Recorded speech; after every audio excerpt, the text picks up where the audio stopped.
We knew what happened in the script. We knew that something came out of John Hurt's chest because his line was, "Oh my goo-ah." Hollywood wanted Meryl Streep the studio, said no one would watch a woman fight monsters. Then Sigourney Weaver walked in and changed movie history forever. But after 4 films, she walked away from the franchise that made her famous. Now at 75, she's revealing the disturbing truth, the failed clones, the FBI threats, and the dark secret that made her refuse millions to return. Sigourney Weaver was born on October 8, 1949, as Susan Alexandra Weaver. Her family was already famous. Her father, Pat Weaver, was a big name in television. He created The Today Show and The Tonight Show, which changed TV forever. Her mother, Elizabeth English, was an actress who starred in The 39 Steps 1935, but later gave up acting to raise her family. Sigourney also had famous relatives. Her uncle Doodles Weaver was a comedian, and her godfather was Steve Allen, the first host of The Tonight Show. Even with all this, Sigourney didn't feel like she belonged. Her parents were busy with their careers, and she often felt ignored. She once said she was like a little girl in a big house with no one to talk to. She wasn't the type to rely on her family's success. Instead of chasing acting, she went to Stanford University to study English literature. She didn't live a normal college life. She actually lived in a treehouse with her boyfriend, played the flute, and dressed in elf costumes. For fun, she did some acting in school plays like A Streetcar Named Desire. But she thought being an actress was silly. That changed when she traveled to Israel after college to work on a farm. She realized how much she missed storytelling, so she decided to apply to Yale School of Drama. Yale wasn't easy. She had classmates like Meryl Streep, who was always getting the best roles, while Sigourney got stuck playing old ladies, which was kind of insulting for someone in their early 20s. The professors didn't believe in her. One even told her, "You have no talent, you should leave." Instead of giving up, she became determined to prove them wrong. But before all that, something big happened. When she was 14, she changed her name. She found the name Sigourney in The Great Gatsby and thought it suited her better. She was already 511 by 6th grade, and she felt like Susan didn't fit someone so tall. People made fun of her height, calling her the giant spider. But changing her name made her feel stronger later. That unique name helped her in Hollywood. Some casting directors thought Sigourney was a man's name and were surprised when she showed up. That actually helped her get noticed at Yale. Things started turning around when she met Christopher Durang, a fellow student who also felt like an outsider. They started working together on strange experimental plays. In one play, Titanic 1976, she played a woman who kept live animals inside her body. It was bizarre, but it showed that she could mix weirdness and emotion at the same time.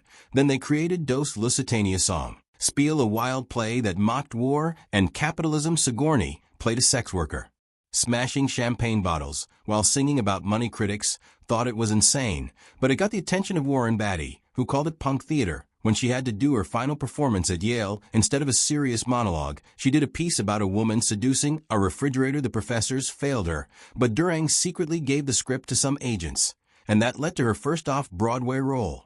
Before Alien, she was part of New York's weird theater scene. She and Durang kept working together, pushing the limits of what people expected from plays. In Dos Lusitania Song Spiel, they added a hedgehog puppet that symbolized capitalism, a version of Romeo and Juliet where the lovers shouted Marxist slogans, and a scene where Sigourney dressed as the Titanic and sank while singing. Most critics hated it, but it became a cult hit. That's when Mike Nichols, a famous director, saw her and later cast her in a Broadway play. Her first film role wasn't anything special. She was in Annie Hall 1977. For 6 seconds, she had no lines and was just standing in a trench coat next to Woody Allen and Diane Keaton. She later joked, "I made $50 and spent it on a sandwich. It was embarrassing." But it ended up helping her. The casting director, Juliet Taylor, remembered her and later suggested her for Alien. And because no one expected the girl from Annie Hall to fight a monster, it made her performance in Alien even more surprising. Later, fans started playing a game called Where Sigourney, trying to spot her in Annie Hall. It was kind of funny. Her first big moment in movies was just standing there in the background. But since she wouldn't be in the background anymore, she is about to become one of the biggest stars in science fiction history. Sigourney Weaver's role in Alien changed sci-fi forever. But it almost didn't happen. The original script in 1976 didn't specify the characters' genders, but early drafts used male pronouns. No one expected the lead to be a woman when director Ridley Scott and 20th Century Fox president Alan Ladd Jr. decided to make Ripley female. It was a huge risk. At just 29, Weaver was an unknown actress. She wasn't even the first choice. Meryl Streep and Glenn Close were considered. But Weaver got the role. She played Ripley in a way no one had seen before. She wasn't weak. She wasn't waiting to be saved. She was smart, tough, and knew how to survive. But Hollywood didn't respect that she was only paid $35,000, while co-star John Hurt made $250,000. Fox didn't even want her at first. They thought a female action hero wouldn't work. Scott had to prove them wrong. He made her train with ex-Marines, so she looked strong and confident handling machinery. The risk paid off. Audiences were shocked when the male captain, played by Tom Skerritt, died. First, Ripley wasn't just a side character. She was the last one standing. Sigourney Weaver's Oscar nomination for Aliens in 1987 was something no one expected back then. Hollywood didn't take sci-fi seriously. The Academy mostly gave awards to emotional dramas or romance films, not action-packed movies with aliens and explosions. But Weaver's performance as Ellen Ripley was too powerful to ignore. She wasn't like the other nominees that year who played women dealing with heartbreak or personal struggles. Ripley was different. She was strong, smart, and fearless. She led soldiers into battle, fought off terrifying creatures, and protected a little girl. She showed strength and emotion at the same time, something rare in action movies. But in the end, Weaver didn't win the Oscar. It went to Marlee Matlin for Children of a Lesser God, who made history as the first deaf actor to win. Many believed Weaver had been robbed because the Academy still didn't respect science fiction, but her nomination alone changed things. Years later, when Sandra Bullock won an Oscar for Gravity, people saw it as proof that Weaver had helped open the door for women in action films. 2 years later, in 1989, Weaver did something no one had ever done before. She won 2 Golden Globes in one night, one for Gorillas in the Mist, where she played real-life scientist Diane Fy, and one for Working Girl, where she played a ruthless boss. No actor had ever won 2 acting awards in the same night before, and no one has done it since.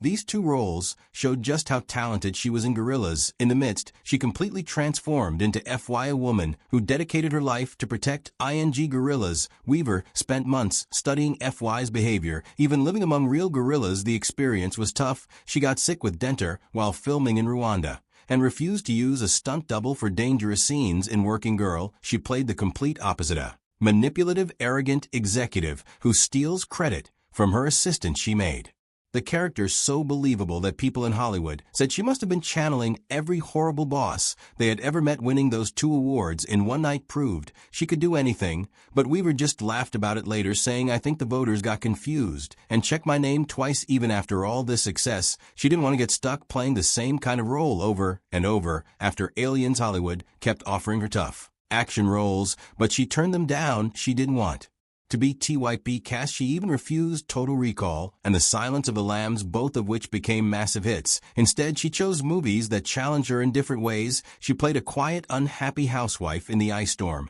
which won her a BAFTA. She took on a dark, emotional role in Death, and The Maiden, playing a woman confronting her former torturer. The role was so intense that the director called it emotional surgery, and even when she wasn't on screen, she still made an impact. She lent her voice to wall, proving she could captivate audiences without even being seen. But sci-fi always pulled her back. She returned for Alien 3, but only on her terms. She demanded that Ripley's story be meaningful, not just another sequel with mindless action. She wanted her character's death to have purpose. Still, Sigourney Weaver's time on Alien 3 was nothing but a nightmare. The original idea for the movie was completely different from what ended up on screen. At first, the story took place on a wooden monastery planet where a group of monks lived in isolation.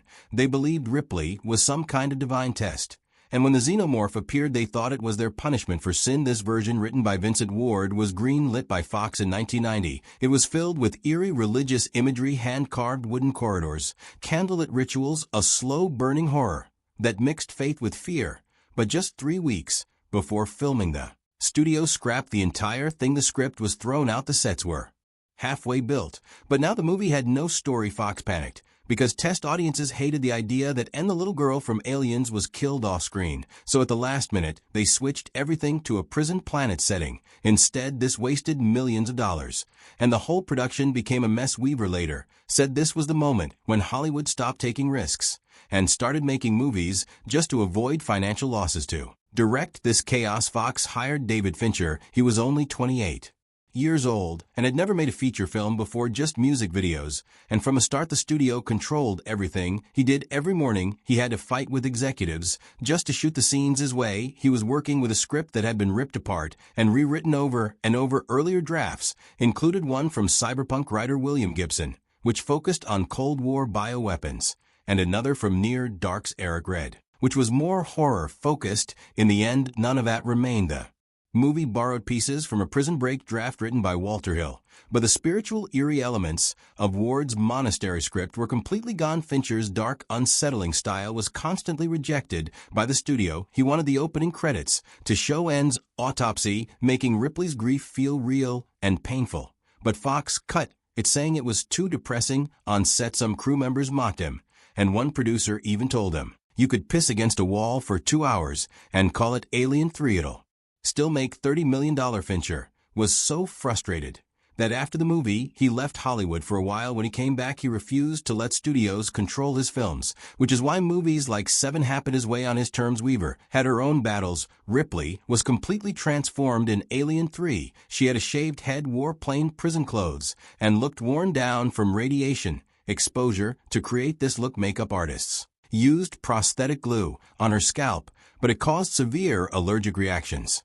She broke out in painful rashes, and they had to switch to medical-grade glue, which still delayed filming. Even shaving her head became a fight. Fincher wanted it real, but Fox wanted a wig, because they thought audiences wouldn't find her attractive enough. Weaver refused. She later said Ripley wasn't there to be desirable. She was there to survive. Fox didn't like this. In retaliation, they removed her co-producer credit from early trailers and even promoted the movie with the tagline, "The ___ is back." Weaver was furious, calling it insulting and cheap. She had pushed hard to have a say in the movie. After Aliens, she was powerful enough to demand script approval. When the studio killed off New and Hicks, she insisted that Ripley had to die too, otherwise it would feel pointless. But the endless rewrites drained her. She later admitted the whole thing made her feel exhausted and defeated. This experience also showed her how Hollywood treated women. Male executives called her hysterical for having creative input. Crew members didn't like taking orders from a woman.